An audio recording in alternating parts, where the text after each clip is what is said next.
Hi అండి, welcome to crazy recipes. నేను మీ మాదిరిని. ఇవాళ మన టేస్టీ రెసిపీ ఏంటంటే కర్ణాటక స్పెషల్ ఆపం అండి. మనం దోశ పిండితో వేసుకునే గుంట పొంగనాలు కాదు, సూపర్ టేస్టీగా ఉంటాయి. అలాగే దాంట్లోకి రుచికరమైన చట్నీని కూడా చూద్దాము. ముందుగా ఒక కప్పు ఇక్కడ నేను మినపగుళ్ళని తీసుకుంటున్నాను. ఏదైతే కప్పుతోటి మనం మినపగుళ్ళని తీసుకుంటామో అదే కప్పుతోటి 2 కప్పుల ఇడ్లీ రైస్ ని తీసుకోవాలండి. వీటిని మనం ఉప్పుడు బియ్యం అని కూడా పిలుస్తాము. ఇవి ఏ సూపర్ మార్కెట్లో అయినా అవైలబిలిటీలో ఉంటాయి. అలాగే అదే కప్పుతోటి అరకప్పు సగ్గుబియ్యాన్ని కూడా తీసుకోవాలి. సగ్గుబియ్యం తీసుకోవటం వల్ల సూపర్ సాఫ్ట్గా వస్తాయి. అలాగే రుచి కూడా చాలా అంటే చాలా బాగుంటాయి. అలాగే ఒక అర స్పూను మెంతుల్ని కూడా వేసుకొని దీంట్లోకి వాటర్ని యాడ్ చేసుకొని 1-2 సార్లు శుభ్రంగా కడుక్కోవాలి. కడిగి మళ్ళీ దీంట్లోకి నీళ్ళని యాడ్ చేసుకొని కనీసం ఒక 4 గంటల పాటు నానేలాగా నానబెట్టుకుందాము. 4 గంటల తర్వాత దీన్ని మొత్తాన్ని గ్రైండర్లో కానీ మిక్సీలో కానీ వేసుకొని మెత్తటి పిండిలాగా రుబ్బుకోండి. మీరు పిండిలాగా రుబ్బుకున్న తర్వాత ఒక రోజు రాత్రి మొత్తం కూడా ఫర్మెంటేషన్ చేసేయండి. నేను దాంట్లో నుంచి ఇక్కడ నేను కొంచెం పిండిని తీసుకున్నాను. పిండి పులిస్తేనే ఈ గుంట పొంగనాల రుచి అనేది చాలా అంటే చాలా బాగుంటుంది. ఇలాగా పిండి ఈ కన్సిస్టెన్సీలో ఉండాలి. అవసరమైన మేరకు కొంచెం వాటర్ని యాడ్ చేసుకొని పిండి కన్సిస్టెన్సీని అడ్జస్ట్ చేసుకోండి. అలాగని మరీ జారుడుగా ఉండకూడదు, మరీ టైట్గా కూడా ఉండకూడదు. పిండి ఈ విధంగా ఈ కన్సిస్టెన్సీలోకి ఉండాలి. ఇప్పుడు దీంట్లోకి ఒక అర స్పూను జీలకర్రని యాడ్ చేసుకుందాము. అలాగే ఒక పావు స్పూను పసుపుని కూడా వేసుకుందాము. అలాగే ఒక స్పూను ఉప్పుని కూడా యాడ్ చేసుకుందాము. దీంట్లోకి సన్నగా తరిగిన ఒక 2 పచ్చిమిరపకాయలని కూడా వేసుకుందామండి. అలాగే చిన్న ముక్కలుగా తరిగిన ఒక ఉల్లిపాయని కూడా యాడ్ చేద్దాము. ఉల్లిపాయ పెద్దది అయితే 1 తీసుకోండి, చిన్నదైతే 2 తీసుకోవాలి. ఉల్లిపాయలు కొంచెం ఎక్కువ యాడ్ చేసుకుంటేనే దీని రుచి అనేది చాలా బాగుంటుంది. ఇదంతా కూడా ఒకసారి పిండిలోకి బాగా కలిసేలాగా ఈ విధంగా కలిపెట్టుకుందాము. ఇప్పుడు పిండి కన్సిస్టెన్సీ కూడా చూపిస్తాను చూడండి. ఈ విధంగా మరీ గట్టిగా ఉండకూడదు, అలానే జారుడుగా ఉండకూడదు. గుంట పునుగుల ప్లేట్ని తీసుకోండి. ప్లేట్లోకి అర స్పూన్ చొప్పున, అంటే మరీ అర స్పూన్ కూడా పట్టదు, కొంచెం కొంచెంగా ఆయిల్ని యాడ్ చేసుకోండి. నూనె వేడిగా అయ్యాక ముందుగా మనం తయారు చేసుకున్న ఈ పిండిని గుంటల్లోకి కొంచెం కొంచెంగా యాడ్ చేసుకుందాము. చూడండి, మొత్తం అంతా కూడా ఇలాగ కొంచెం కొంచెంగా వేసుకోవాలి. మరీ ఎక్కువ వేసుకోకూడదు. ఎక్కువ వేసుకుంటే మళ్ళీ పొంగిపోయే ఛాన్సెస్ ఉంటాయి. మూత పెట్టి సన్నటి సెగ మీద ఒకవైపు పూర్తిగా కాలేలాగా వదిలేద్దాము. కాలిన తర్వాత దీన్ని రెండో వైపు కూడా తిప్పుకొని 2 వైపులా కూడా మనకి బాగా కాలేలాగా చూసుకోవాలండి. అప్పుడే టేస్ట్ బాగుంటుంది. చూడండి ఎంత సాఫ్ట్గా ఉంటాయంటే నోట్లో వేస్తే కరిగిపోతాయి. ఎప్పుడు చేసుకున్న ఇడ్లీ అట్టే కాకుండా అప్పుడప్పుడు ఇలా ట్రై చేయండి. చాలా అంటే చాలా బాగా నచ్చుతాయి. 2 వైపులా కాలిన తర్వాత దీన్ని మనం సర్వింగ్ ప్లేట్లోకి సర్వ్ చేసేసుకుందాము. దీంట్లోకి అల్ల పచ్చడితో కానీ లేదా ఇన్స్టెంట్గా చేసుకునే టమోటా చట్నీతో కానీ ఇంట్లో ఊరగాయలతో కానీ తింటే అద్భుతంగా ఉంటాయి. సాఫ్ట్గా నోట్లో వేస్తే కరిగిపోతాయి.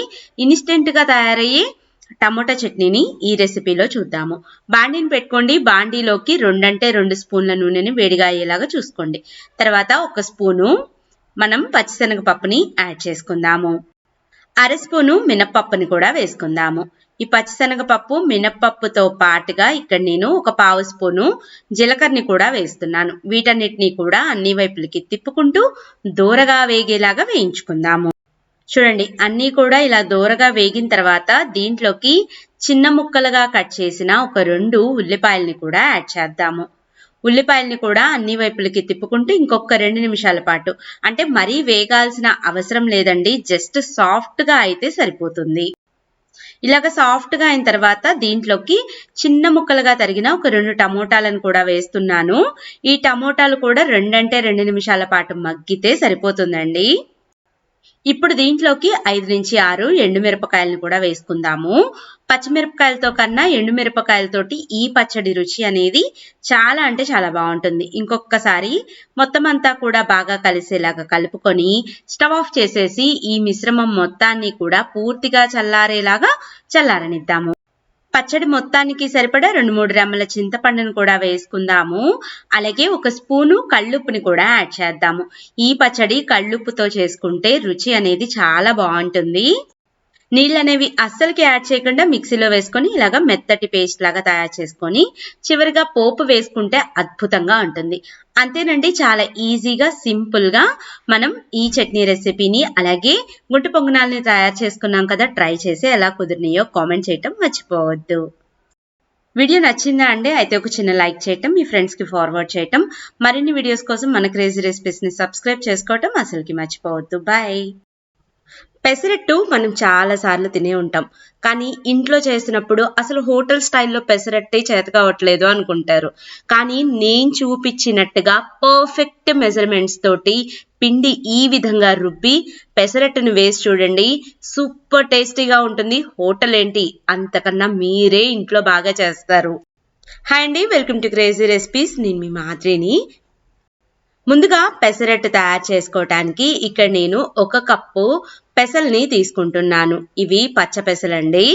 ఏదైతే కప్పుతోటి పచ్చ పెసల్ని తీసుకుంటామో అదే కప్పుతోటి 1/4 కప్పు చాయ పెసరపప్పుని తీసుకోవాలి. అంటే పొట్టంతా తీసేసి ఇలాగా చాయతోటి ఉంటాయి. అలాగే 1/4 కప్పు మనం రోజు అన్నం తింటాం కదా, ఆ రైస్ని యాడ్ చేసేసుకోండి. ఇప్పుడు దీంట్లోకి 1 అర స్పూను మెంతుల్ని కూడా వేసి 1కి 2 సార్లు శుభ్రంగా కడగండి. తర్వాత ఇవన్నీ కూడా మునిగేదాకా మనం వాటర్ని యాడ్ చేసుకొని కనీసం 4 నుంచి 5 గంటల పాటు నానేలాగా చూడాలి. అప్పుడే పెసరపప్పులో ఉన్న టేస్ట్ అంతా కూడా బయటకు వస్తుందండి. చూడండి, మనకి పప్పంతా కూడా చక్కగా నానిపోయినాయి. ఇప్పుడు మనం ఈ పెసరట్టు పిండిని మనం మిక్సీ జార్లోనే రుబ్బుకోవచ్చు. గ్రైండర్ తోటి పనేం లేదండి. పప్పులో ఉన్న ఎక్స్ట్రా వాటర్ని తీసేసి పప్పు వరకు మాత్రమే ఈ మిక్సీలోకి యాడ్ చేయండి. అవసరమైన మేరకు కొంచెం అంటే కొంచెం వాటర్ని యాడ్ చేసుకొని పిండి మొత్తాన్ని కూడా ఇలాగ మెత్తగా సాఫ్ట్గా రుబ్బి ఒక బౌల్లోకి యాడ్ చేసి పెట్టుకోండి. ఇప్పుడు దీనికి సరిపడా 1.5 స్పూన్ దాకా ఉప్పుని అలాగే సరిపడినన్ని నీళ్ళని వేసుకొని పిండి మొత్తాన్ని కూడా దోశలకి మనం పిండి ఎలాగైతే కన్సిస్టెన్సీ కలుపుకుంటామో ఆ కన్సిస్టెన్సీ వచ్చేదాకా కలుపుకుందాము. మనకి పిండి రెడీ అయిపోయింది. పెసరట్టు అంటేనే అల్లపచ్చడి కదండి. అల్లపచ్చడి కూడా అచ్చం హోటల్ స్టైల్లో చేసి చూపించిన ఇక్కడ నేను ఒక పెద్ద ముక్క అల్లాన్ని తీసుకొని అల్లం పైన ఉన్న చెక్కుని తీసేసి ఇలాగా ముక్కలుగా కట్ చేశాను. అలాగే ఎంతైతే అల్లం తీసుకుంటామో దానికి 3 బెల్లాన్ని యాడ్ చేసుకోవాలి. అంటే కనీసం ఇక్కడ నేను 150 గ్రాముల బెల్లాన్ని యాడ్ చేశాను. అలాగే ఒక 20 పచ్చిమిరపకాయల్ని తీసుకున్నాను. చాలా మంది దీంట్లోకి చాలా రకాల దినుసుల్ని వేస్తూ ఉంటారు, అవన్నీ ఏమీ అవసరం లేదండి. అలాగే 1.5 స్పూన్ దాకా కళ్ళుప్పుని, అంటే కళ్ళుప్పు చూసి వేసుకోండి రుచికి తగినట్టుగా. అల్లం పచ్చడి చూడండి ఎంత సాఫ్ట్గా చక్కగా రెడీ అయిపోయిందో. అసలుకి టేస్ట్ అయితే అద్భుతంగా ఉంటుంది. అప్పటికప్పుడే చేసేసుకోవచ్చు.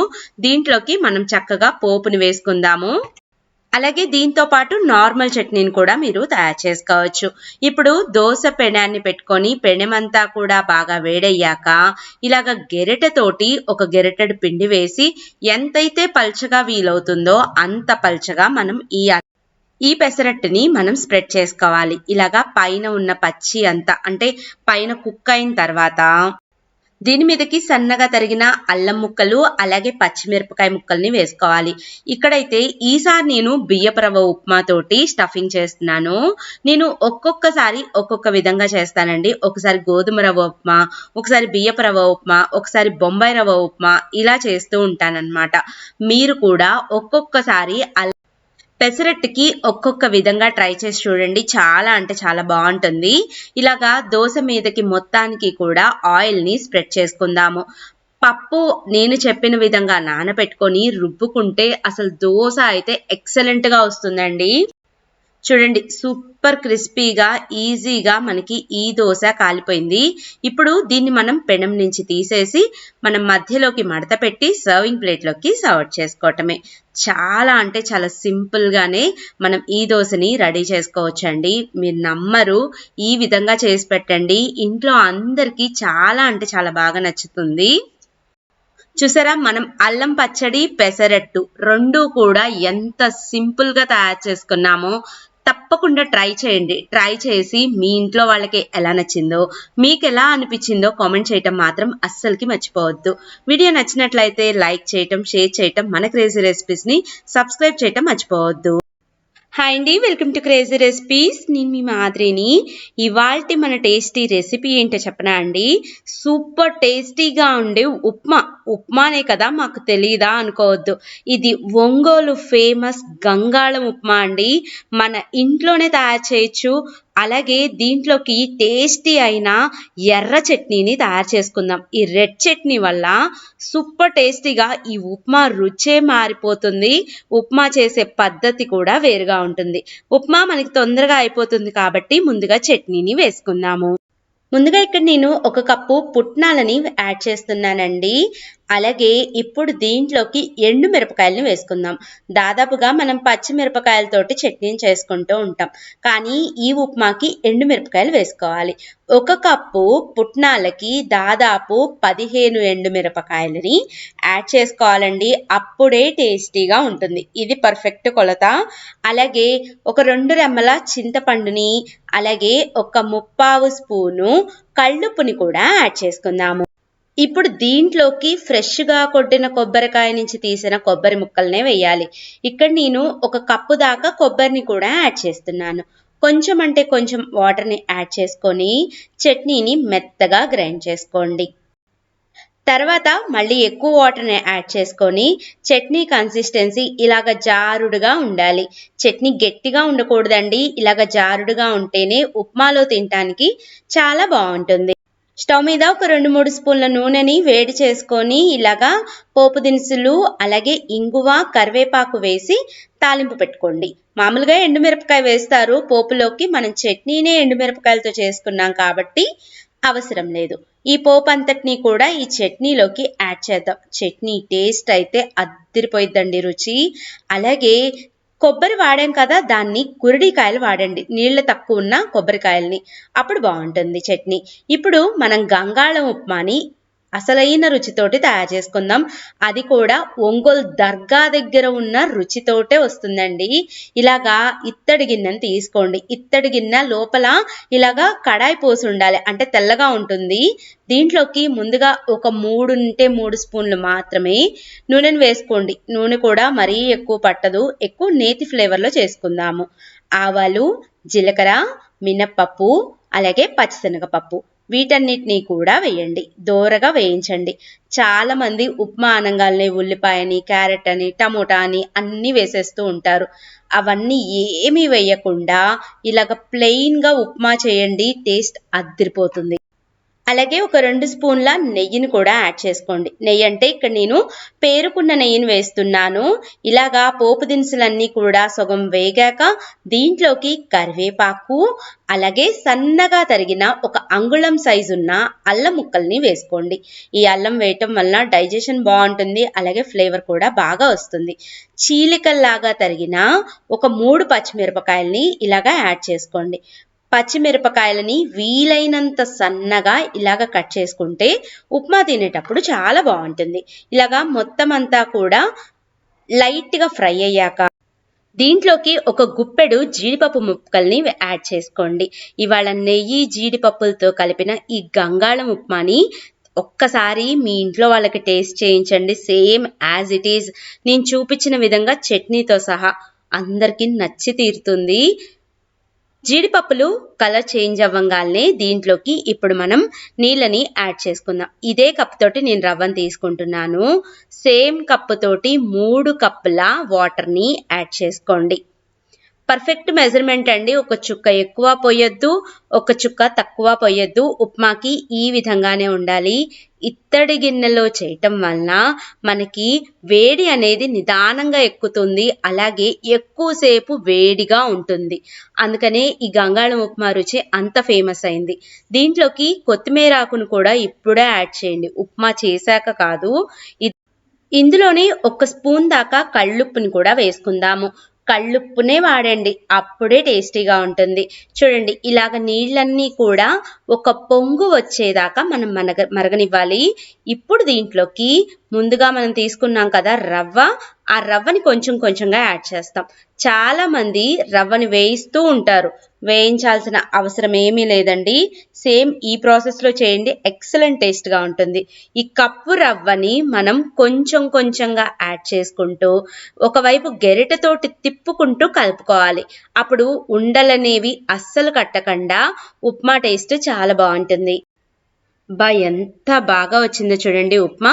ఇలాగ దగ్గర పడిపోతుంది. చివరిగా 1 స్పూన్ నెయ్యిని యాడ్ చేసుకొని ఇంకొకసారి ఇదంతా కూడా కలుపుకోవాలి. కలిపే ముందు దీని మీద మూత పెట్టి ఒక 10 నిమిషాలు అలాగ వదిలేసేయండి.